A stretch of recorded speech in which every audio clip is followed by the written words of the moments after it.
ಬೈದರ್ನಲ್ಲಿ ನಡೆದ bank robbery ಬಗ್ಗೆ ಸಚಿವರ ಉಡಾಫೆ ಉತ್ತರ ಕೊಟ್ಟಿದ್ರು. ರಾಬರಿಯಲ್ಲಿ ಆಗಂತುಕರು ಇಬ್ರು ಕೂಡ ಸೆಕ್ಯೂರಿಟಿ ಗಾರ್ಡ್ಗಳ ಮೇಲೆ ಫೈರ್ ಮಾಡಿದ್ರು. ಈ ಘಟನೆಯಲ್ಲಿ ಗಿರಿ ವೆಂಕಟೇಶ್ ಸ್ಥಳದಲ್ಲೇ ಮೃತಪಟ್ಟರೆ ಮತ್ತೊಬ್ಬ ಸಿಬ್ಬಂದಿ ಶಿವ ಕಾಶಿನಾಥ್ ಹೈದರಾಬಾದ್ನ ಕೇರ್ ಆಸ್ಪತ್ರೆಯಲ್ಲಿ ಚಿಕಿತ್ಸೆ ಪಡಿತಾ ಇದ್ದಾರೆ.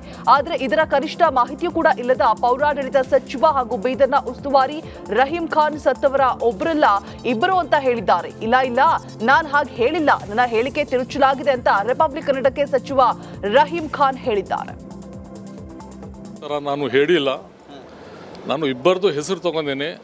ಆ ಘಟನೆಯಲ್ಲಿ ಯಾರ್ದು ಸಮಸ್ಯೆ ಆಗಿದೆ ಆ ಇಬ್ಬರದು ಹೆಸರು ತಗೊಂಡೇನೆ. ಡೆತ್ ಇಬ್ಬರದು ಆಗಿದೆ ಅಂತ ಆ ಥರ ಹೇಳಿಲ್ಲ. ವರ್ಡ್ ಆ ಥರ ಡೆತ್ ಅಂತ ವರ್ಡೇ ಇಲ್ಲ ಆ ಥರ ನಾನು ಹೇಳಿಲ್ಲ.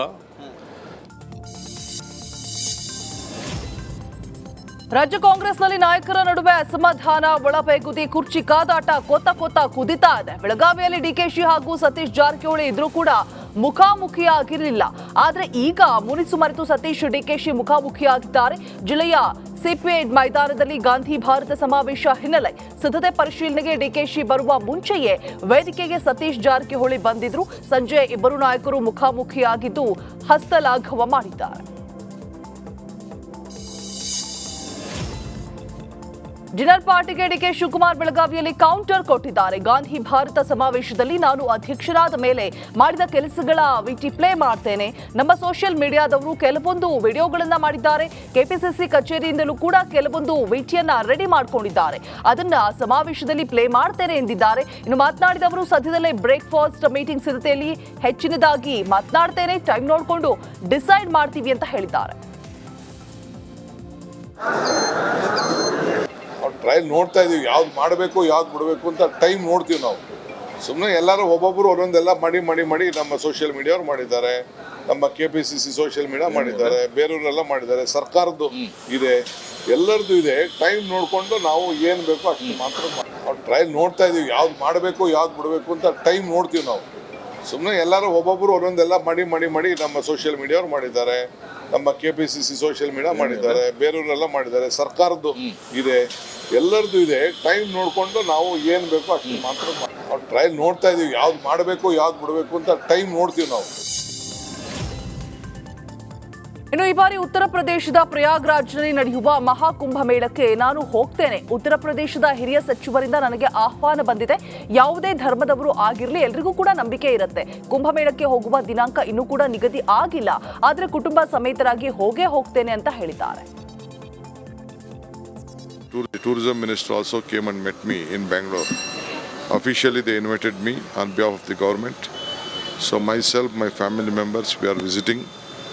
I want to be a part of that great event, which is an historic event which is going on in this country for more than thousands of years.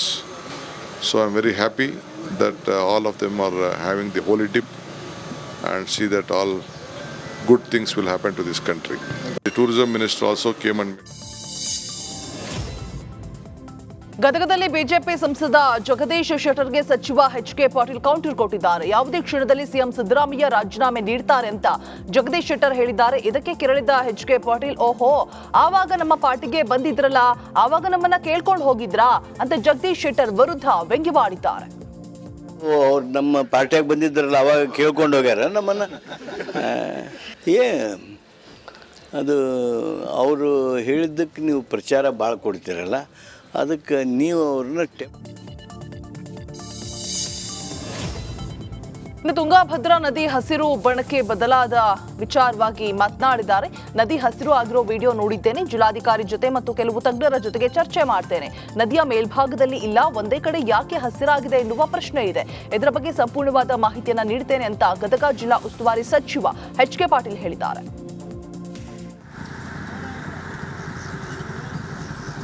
Video ನೋಡಿದೆ, ಜಿಲ್ಲಾಧಿಕಾರಿಗಳ ಜೊತೆಗೆ ಇವತ್ತಿನ ದಿನ ಪೂರ್ಣ ಆಗೋದ್ರೊಳಗಾಗಿ ಚರ್ಚೆ ಮಾಡ್ತೇನೆ ಹಾಗೂ ಕೆಲವು ತಜ್ಞರ ಜೊತೆಗೆ ಚರ್ಚೆ ಮಾಡ್ತೇನೆ. ಅದೇನು ಹಸಿರು ಬಣ್ಣ ಬಂದಿದೆ, ಆ ಥರನಾಗಿರ್ತಕ್ಕಂಥ ಪೊಲ್ಯೂಷನ್ ನಮ್ಮ ಮೇಲ್ಭಾಗದೊಳಗೆ ಎಲ್ಲೂ ಇಲ್ಲ, ಆ ಥರದ್ದಿಲ್ಲ. ಅದು ಕರಿದು ಬರ್ತದೆ, ಬುರುಗ್ ಬರ್ತದೆ, ನೀರು ಬಿಸಿ ಆಗೋದು ಬರ್ತದೆ, ಅಂದರೆ ಸಲ್ಫರ್ ಸೇರುತ್ತದೆ.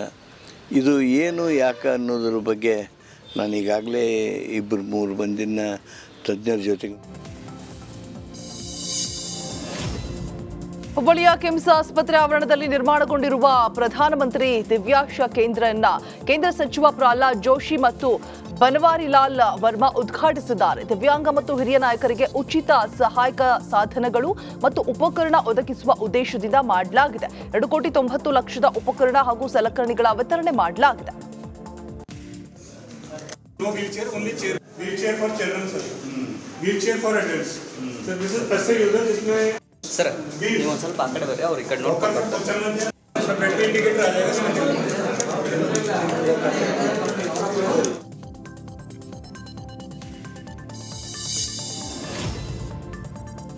ರಾಜ್ಯದ ಜನರಿಗೆ 10 ಕೆಜಿ ಅಕ್ಕಿ ರಾಜ್ಯ ಸರ್ಕಾರ ನೀಡ್ತಾ ಇಲ್ಲ ಅಂತ ಹುಬ್ಬಳ್ಳಿಯಲ್ಲಿ ಕೇಂದ್ರ ಸಚಿವ ಪ್ರಹ್ಲಾದ್ ಜೋಶಿ ಕಿಡಿಕಾರಿದ್ದಾರೆ. 22.50 ಪೈಸೆಗೆ 1 ಕೆಜಿ ಅಕ್ಕಿ ನೀಡುವ ಕಾರ್ಯಕ್ಕೆ ಕೇಂದ್ರ ಸರ್ಕಾರ ಮುಂದಾಗಿದೆ.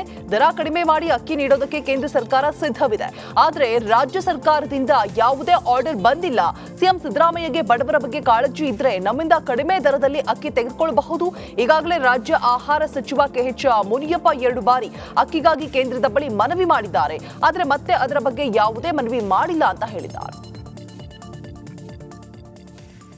ಮಾಡಿ ನಮಗೆ ಅಕ್ಕಿ ಕೊಡ್ರಿ, ನಾವು ಅನ್ನಭಾಗ್ಯದಲ್ಲಿ ಹಂಚ್ತೀವಿ ಅಂತ ಹೇಳಿದ್ರು. 10 kg ಅಕ್ಕಿ ಬೇಕಾ ಬೇಡವಾ ಅಂತ ಕೇಳಿದ್ರೆ ಅದನ್ನು ಪೂರ ಮಾಡ್ತೀವಿ ಅಂತ ಹೇಳಿದ್ರು.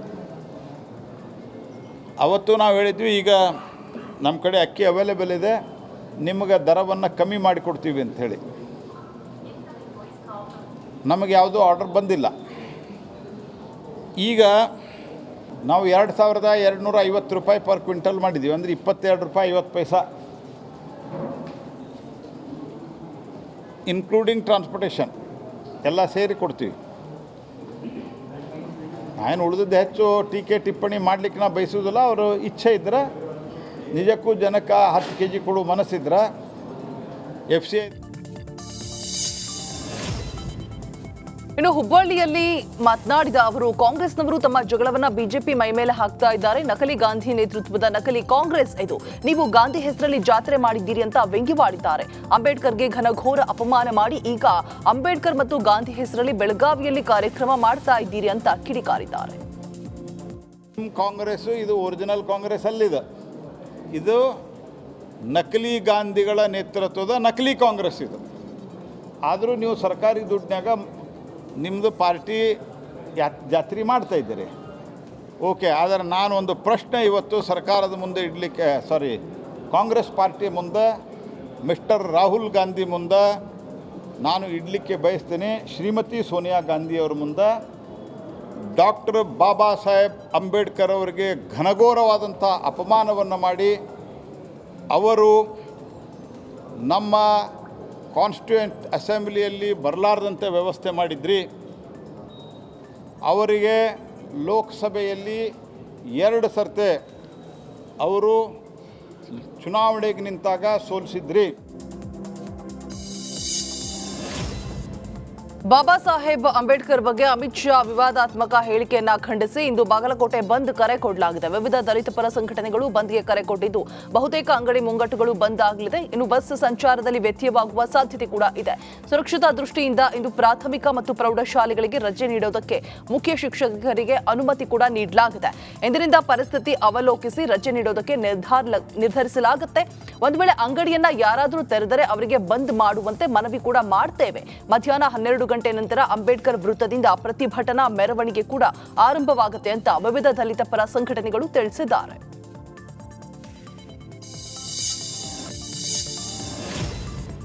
ಚಿಕ್ಕಮಗಳೂರು ಜಿಲ್ಲೆಯ ಕಳಸದ PSI ನಿತ್ಯಾನಂದ ಗೌಡರನ್ನ ಅಮಾನತು ಮಾಡಲಾಗಿದೆ. ವರದಕ್ಷಿಣೆ ಕಿರುಕುಳದ ಆರೋಪ ಎದುರಿಸ್ತಾ ಇದ್ದ ಕಳಸ ಪೊಲೀಸ್ ಠಾಣೆಯ ಠಾಣಾಧಿಕಾರಿಯನ್ನ ಸಸ್ಪೆಂಡ್ ಮಾಡಲಾಗಿದೆ. ಪತ್ನಿಯೊಂದಿಗೆ ಗಲಾಟೆ ಹಾಗೂ ಅಶಿಸ್ತು ಆರೋಪ ಕೇಳಿಬಂದಿದ್ದು, ಪತ್ನಿ ದೂರು ನೀಡಿದ ಹಿನ್ನೆಲೆ ಪಶ್ಚಿಮ ವಲಯ IGP ಅಮಿತ್ ಸಿಂಗ್ ಅಮಾನತು ಮಾಡಿ ಆದೇಶಿಸಿದ್ದಾರೆ.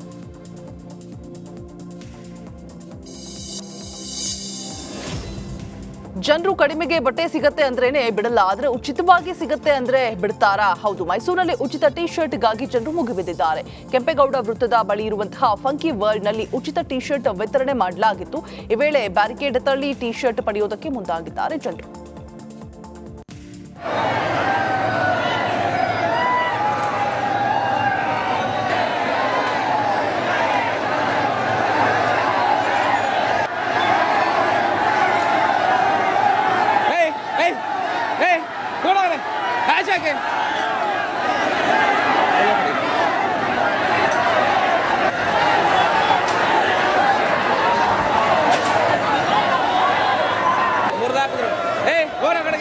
ಹೋಗಿಲ್ಲ, ಹೋಗಿ ಹಿಂದೆ ಹೋಗಿ ಸಾಯ್ತು. ಬೇಕಿಲ್ಲ, ಬೇಕಿತ್ತಾ?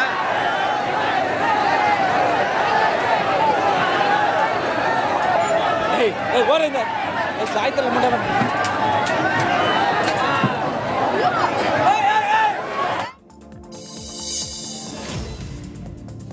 ರೈತರು ಹಾಗೂ ಸರ್ಕಾರದ ಆಸ್ತಿಯನ್ನ ವಕ್ಫ್ ಕಬಳಿಸ್ತಾ ಇರುವ ಹಿನ್ನೆಲೆಯಲ್ಲಿ ಇಂದು ಶ್ರೀರಂಗಪಟ್ಟಣ ಬಂದ್ಗೆ ವಿವಿಧ ಸಂಘಟನೆಗಳು ಕರೆ ನೀಡಿದೆ. ಬೆಳಗ್ಗೆ 6 ಗಂಟೆಯಿಂದ ಸಂಜೆ 5 ಗಂಟೆಯವರೆಗೆ ಬಂದ್ ಇರಲಿದ್ದು, ಧ್ವನಿವರ್ಧಕ ಮೂಲಕ ಬಂದ್ ಬಗ್ಗೆ ಮಾಹಿತಿ ನೀಡಲಾಗಿದೆ.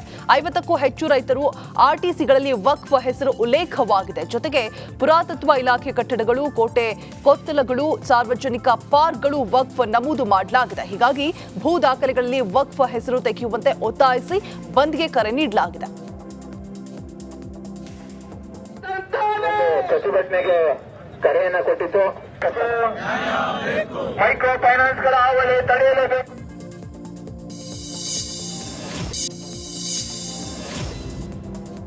ಕರ್ನಾಟಕ ಕ್ರೀಡಾಕೂಟದ ಪ್ರಯುಕ್ತ ಉಡುಪಿಯಲ್ಲಿ ವಿವಿಧ ಕ್ರೀಡಾ ಸ್ಪರ್ಧೆಗಳನ್ನು ಆಯೋಜನೆ ಮಾಡಲಾಗಿದೆ. ಮಹಾತ್ಮ ಗಾಂಧಿ ಜಿಲ್ಲಾ ಕ್ರೀಡಾಂಗಣ ಹಾಗೂ ಮಣಿಪಾಲದ ಮಾಹೆವಿವಿ ಕ್ರೀಡಾಂಗಣದಲ್ಲಿ ಆಯೋಜನೆ ಮಾಡಲಾಗಿದ್ದು, archery, football, netball, kayaking, weight lifting, table tennis, sliding ಸೇರಿದಂತೆ ವಿವಿಧ ಸ್ಪರ್ಧಾಕೂಟಗಳು ಆಯೋಜಿಸಿದ್ರು. ರಾಜ್ಯದಲ್ಲಿ ವಿವಿಧ ಜಿಲ್ಲೆಗಳಿಂದ ನೂರಾರು ಕ್ರೀಡಾಪಟುಗಳು ಭಾಗವಹಿಸಿದ್ದಾರೆ.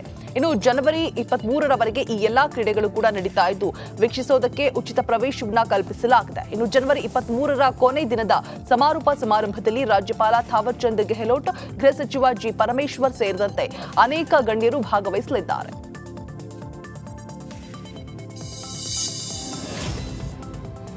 ಉತ್ತರ ಕನ್ನಡ ಜಿಲ್ಲೆಯ ಗೋಕರ್ಣದಲ್ಲಿ ಸರಿಯಾದ ಸಮಯಕ್ಕೆ ಆಂಬ್ಯುಲೆನ್ಸ್ ಸಿಗದೆ ವ್ಯಕ್ತಿ ಮೃತಪಟ್ಟಿರುವಂತಹ ಘಟನೆ ನಡೆದಿದೆ. 40 ವರ್ಷದ ಲೋಹಿತ್ ಹಾವಪ್ಪ ನಾಯ್ಕ ತೀವ್ರ ಅನಾರೋಗ್ಯದಿಂದ ಬಳಲ್ತಾ ಇದ್ರು. 108ಗೆ ಕರೆ ಮಾಡಿದ್ರು ಕೂಡ ಆಂಬ್ಯುಲೆನ್ಸ್ ಸಂಪರ್ಕಕ್ಕೆ ಸಿಗದೆ ವ್ಯವಸ್ಥೆ ಉಂಟಾಗಿದೆ. ಅವ್ಯವಸ್ಥೆ ಉಂಟಾಗಿದ್ದು, ಇನ್ನು ಗೋಕರ್ಣ ಸರ್ಕಾರಿ ಆಸ್ಪತ್ರೆಯ ಎದುರು ಮೃತದೇಹವನ್ನಿಟ್ಟು ಪ್ರತಿಭಟಿಸಿದ್ದಾರೆ. ಆರೋಗ್ಯ ವ್ಯವಸ್ಥೆ ವಿರುದ್ಧ ಆಕ್ರೋಶವನ್ನು ಕೂಡ ಹೊರಹಾಕಿದ್ದಾರೆ. ಸಮಸ್ಯೆನೋ ಅವರಿಗೆ 5:15 ಫೋನ್ ಮಾಡಿದ್ರು 108ಗೆ. 5:15 3 ತಾಸಾದರೂ ಬರಲಿಲ್ಲ.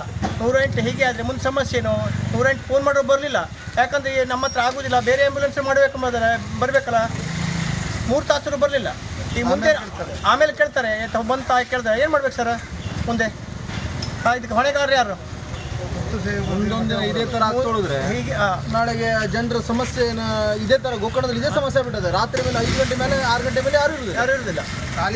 ಕನೆಕ್ಟ್ ಆಗಿ ಮಾತಾಡಬೇಕಿದ್ರೆ ಹೇಳ್ತಾರೆ, ನಿಮ್ಗೆ ಅಷ್ಟು ಅರ್ಜೆಂಟ್ ಇದ್ರೆ ಬೇರೆ ಏನಾದರೂ ವ್ಯವಸ್ಥೆ ಮಾಡ್ಕೊಳ್ಳಿ ನೀವು ಅಂತಾರೆ. ಅದು ಹಾಗಿತ್ತಂದ್ರೆ 108 ಇರೋದೇನಕ್ಕೆ? ಗೌರ್ಮೆಂಟ್ ಹಾಸ್ಪಿಟ್ಲು ಹಾಗೆ ಯಾರು ಇರುವುದಿಲ್ಲ ರಾತ್ರಿಗೆ.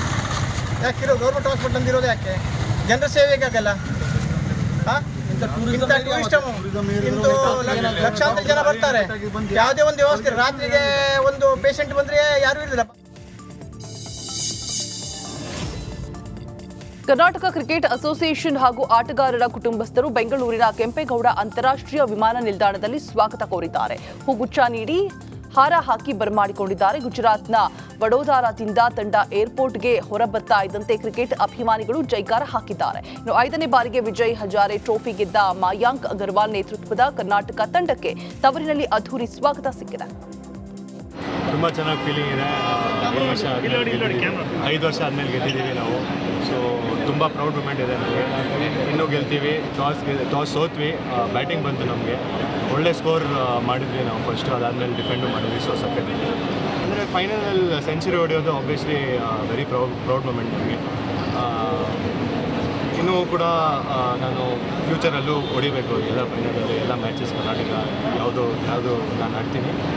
ಹೊಡಿಬೇಕು, ಗೆಲ್ಲಬೇಕು ಅಷ್ಟೇ. ಅಂದರೆ ನಾವು ಸಖತ್ತಾಗಿ ಆಡಿದ್ದೀವಿ. ಎಲ್ಲರೂ ಫಾಸ್ಟ್ ಬೌಲಿಂಗ್ ಇರಲಿ, ಸ್ಪಿನ್ ಇರಲಿ, ಯಾವುದಾದ್ರೂ ಡಿಪಾರ್ಟ್ಮೆಂಟ್ ಇರಲಿ, ನಾವು ಸಖತ್ತಾಗಿ ಮಾಡಿದ್ದೀವಿ. ನಮ್ಮ ಪ್ರಿಪರೇಷನ್ನು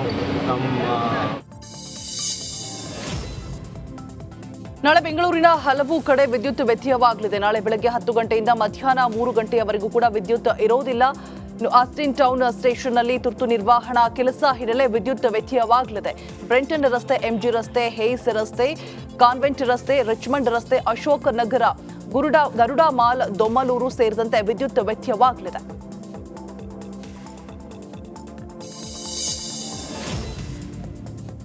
ಕೆಎಸ್ಆರ್ಟಿಸಿ ಮೆಟ್ರೋ ದರ ಏರಿಕೆ ಬೆನ್ನಲ್ಲೇ ವಿದ್ಯಾರ್ಥಿಗಳ ಮೇಲೆ ಹೊರೆ ಹಾಕೋದಕ್ಕೆ ಸರ್ಕಾರ ಮುಂದಾಗಿದೆ. ದ್ವಿತೀಯ ಪಿಯುಸಿ ಅಂಕಪಟ್ಟಿ ತಿದ್ದುಪಡಿಗೆ 1600 ರೂಪಾಯಿ ಶುಲ್ಕ ನಿಗದಿಪಡಿಸಿ ರಾಜ್ಯ ಸರ್ಕಾರ ಆದೇಶವನ್ನ ನೀಡಿದೆ.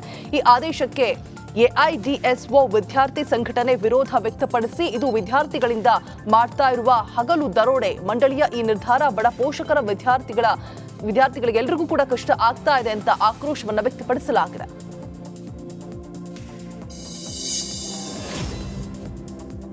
ನಗರದ 4 ವಲಯಗಳಲ್ಲಿ ಸಮುದಾಯ ಪ್ರಾಣಿಗಳ ಕುರಿತು ಜಾಗೃತಿ ಅಭಿಯಾನ ನಡೆಸಲಾಗಿದೆ. ಸಮುದಾಯ ಪ್ರಾಣಿಗಳ ಸಹಬಾಳ್ವೆ ಮೂಡಿಸುವ ನಿಟ್ಟಿನಲ್ಲಿ ಬಿಬಿಎಂಪಿ ಪಶುಪಾಲನೆ ವಿಭಾಗದಿಂದ ಅಭಿಯಾನವನ್ನ ಮಾಡಲಾಗಿದೆ. ಇನ್ನು ಆರ್ಆರ್ ನಗರ ವಲಯದ ಮೈಸೂರು ರಸ್ತೆಯ ಗೋಪಾಲನ್ ಆರ್ಕಿಡ್ ಮಾಲ್ನಲ್ಲಿ ನೃತ ರೂಪಕದಲ್ಲಿ ಅಲ್ಲಿ ಸಮುದಾಯದ ಪ್ರಾಣಿಗಳ ಕುರಿತು ಅರಿವನ್ನ ಮೂಡಿಸಲಾಗಿದೆ.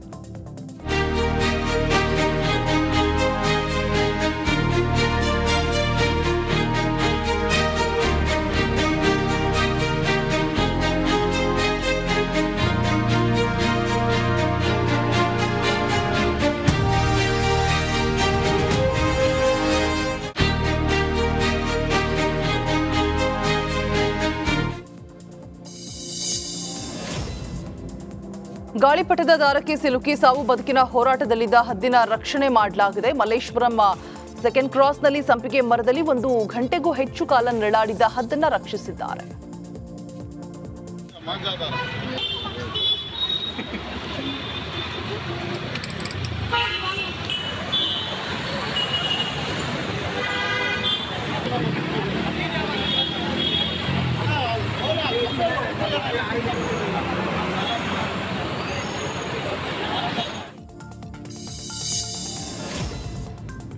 ಸಸ್ಯಕಾಶಿ ಲಾಲ್ಬಾಗ್ನಲ್ಲಿ ನಡೀತಾ ಇರುವಂತಹ ಫ್ಲವರ್ ಶೋಗೆ ಸಖತ್ ರೆಸ್ಪಾನ್ಸ್ ಸಿಗ್ತಾ ಇದೆ. ವೀಕೆಂಡ್ನಲ್ಲಿ ಸಿಟಿ ಮಂದಿ ಸಖತ್ ಎಂಜಾಯ್ ಮಾಡ್ತಾ ಇದ್ದಾರೆ. ನಿನ್ನೆ 20,000ಕ್ಕೂ ಅಧಿಕ ಸಂಖ್ಯೆಯಲ್ಲಿ ಜನರು ಫ್ಲವರ್ ಶೋ ವೀಕ್ಷಣೆ ಮಾಡಿದ್ದಾರೆ. ಅದರಲ್ಲಿ ಮಕ್ಕಳು 5,650, ವಯಸ್ಕರು 20,075 ಮಂದಿ ವಿಸಿಟ್ ಮಾಡಿ 18 ಲಕ್ಷ ರೂಪಾಯಿ ಕಲೆಕ್ಟ್ ಆಗಿದೆ.